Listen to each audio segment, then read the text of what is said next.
Las leyes de la robótica gobernarán tu existencia.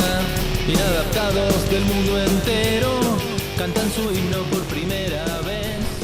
Buenas tardes, amigos y amigas nerds. Yo soy Angie Minerva Macangi y este es un nuevo episodio de Los Nerds Heredarán la Biblioteca. Hoy les traigo un video sobre una de las novelas que más ha estado dando que hablar en los últimos años, sobre todo a partir de su adaptación en formato de serie por Hulu, que es The Handmaid's Tale, o El cuento de la criada, de Margaret Atwood. Este es un libro del año 1985, el primer libro de ciencia ficción escrito por Atwood, que en aquella época se encontraba viviendo en Alemania Occidental. Tras un viaje que realizó a los países que estaban más allá de la cortina de hierro, empezó a discutir o a pensar sobre las formas en las que las personas bajo regímenes totalitarios empiezan a establecer relaciones entre sí, a compartir información, etc. Y desde ahí decidió retomar una antigua idea que tenía para una novela que terminaría materializándose en el libro que conocemos hoy. Esta es la primera novela de ciencia ficción de la autora y nos encontramos ante una distopía. Una distopía es un relato situado en un futuro en el cual algo ha salido terriblemente mal y nos encontramos en una situación que es la menos deseada. En el caso del cuento de la criada, los Estados Unidos han caído tras un golpe de estado. Se ha instituido una teocracia llamada Gilead. Es un régimen en el cual las mujeres han sido despojadas de prácticamente cualquiera de sus derechos y han sido escalonadas junto con el resto de la sociedad en una especie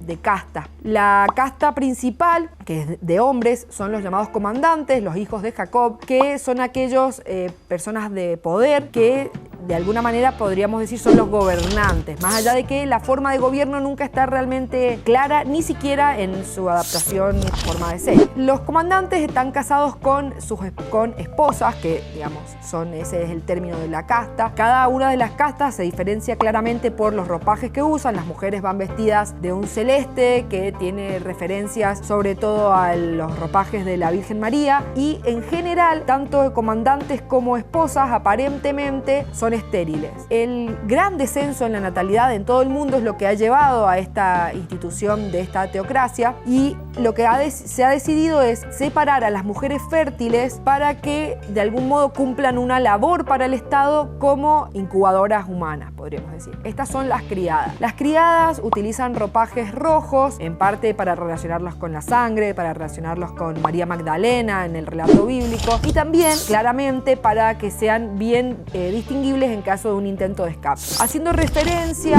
a la historia bíblica de Jacob, quien tenía dos esposas aparentemente infértiles, quienes le habrían otorgado a él sus criadas para que él tuviera hijos con ellas. Se retoma esta historia para crear las llamadas ceremonias. Las ceremonias son violaciones rituales en las cuales los hombres, los comandantes, tienen relaciones sexuales con las criadas mientras las esposas la sostienen. La idea es que las mujeres, las criadas, van a tener hijos que van a ser paridos sobre las piernas de las esposas, y de esta manera de algún modo hacer una relación entre ellas para que el hijo finalmente es adoptado, por así decirlo, apropiado en realidad por las esposas. La novela El cuento de la criada está narrado en primera persona por una criada cuyo nombre no queda nunca claro. Digamos, hay algunas referencias a cuál podría ser su nombre, pero la idea de la novela es que esté todo envuelto en una aura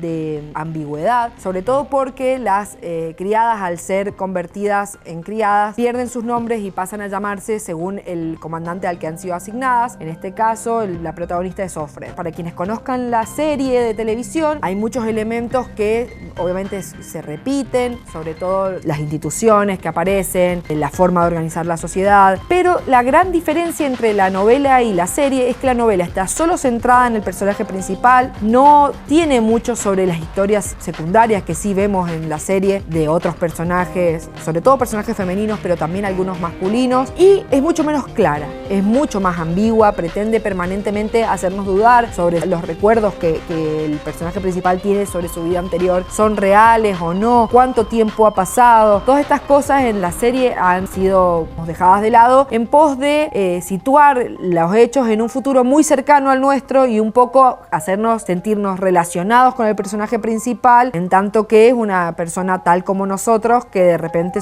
ve su vida truncada, como podría ser para nosotros el día de mañana.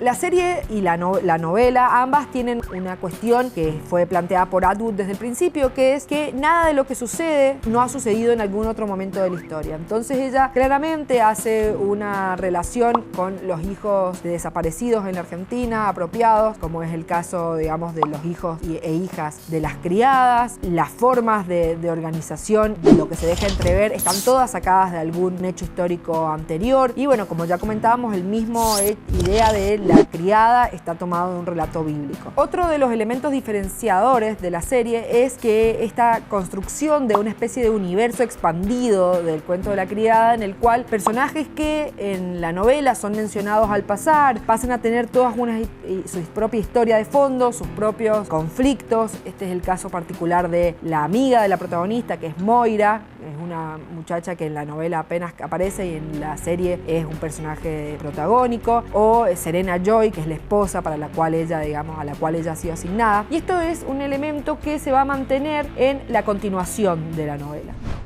Todas las significaciones y todo lo que es las representaciones de la novela han sido tomadas a lo largo de los años por muchísimos movimientos de mujeres, sobre todo centrados en temas referidos a los derechos reproductivos. Y no es casual que en vistas de los recortes a los derechos reproductivos realizados por la administración de Trump en los Estados Unidos, Margaret Atwood decidió sacar en el año 2019 una continuación de esta novela llamada Los Testamentos. Los Testamentos retoma la historia de Gilead, pero unos 20 años después, donde ya la teocracia está plenamente instaurada, es un país bastante fuerte que lleva a otros países a cuestionarse si se animan o no a hacerle contra a la situación sumamente restrictiva y sumamente autoritaria del país, y está centrada en 3 personajes, los cuales aparecen y no en la primera novela. Los 3 personajes principales son la tía Lidia, que es un personaje que sí aparece en la novela y que para los seguidores de la serie es súper reconocible. Las tías son unas especies de monjas o institutrices que están encargadas del cuidado de las criadas, que son las que un poco las adoctrinan o buscan adoctrinarlas en sus nuevas labores. Son todas mujeres mayores que no pueden tener hijos y que están encargadas de lo que sería la seguridad y la defensa de este universo femenino que ellas llaman, referidas a las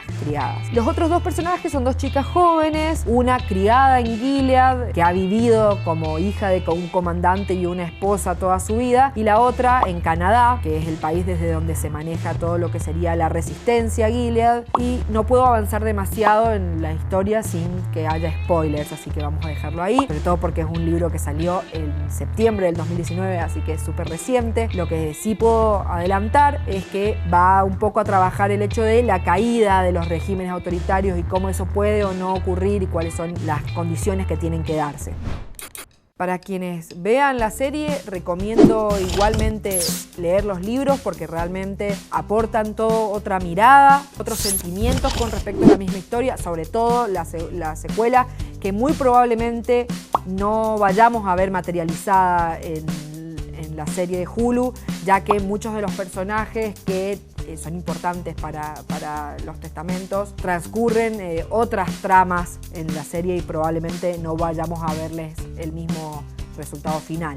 Y para quienes no conozcan la megaproducción de Hulu, recomiendo acercarse a esta historia primero desde los libros y después acercándose a la serie también, porque realmente es una producción que nos invita mucho a reflexionar sobre algunas cuestiones que hoy en día existen en mucho menor medida, algunos peligros escondidos, digamos, de ciertos discursos que están surgiendo con mucha fuerza en distintos lugares del mundo. También sobre la importancia, por supuesto, de los derechos reproductivos, los derechos de las mujeres y de las minorías, que es un elemento, un subtexto que aparece, no es tan claro ni explícito, pero aparece. Y además es una gran obra literaria de una importantísima escritora canadiense que realmente quizás no era tan conocida en la Argentina antes de la explosión de The Handmaid's Tale, pero es una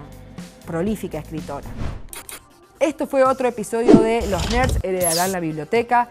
Los invito a seguirnos a las redes de Los Nerds Heredarán la Tierra, en Facebook, Twitter, Instagram, Spotify y YouTube. Y además seguir las redes de Señal U, por supuesto.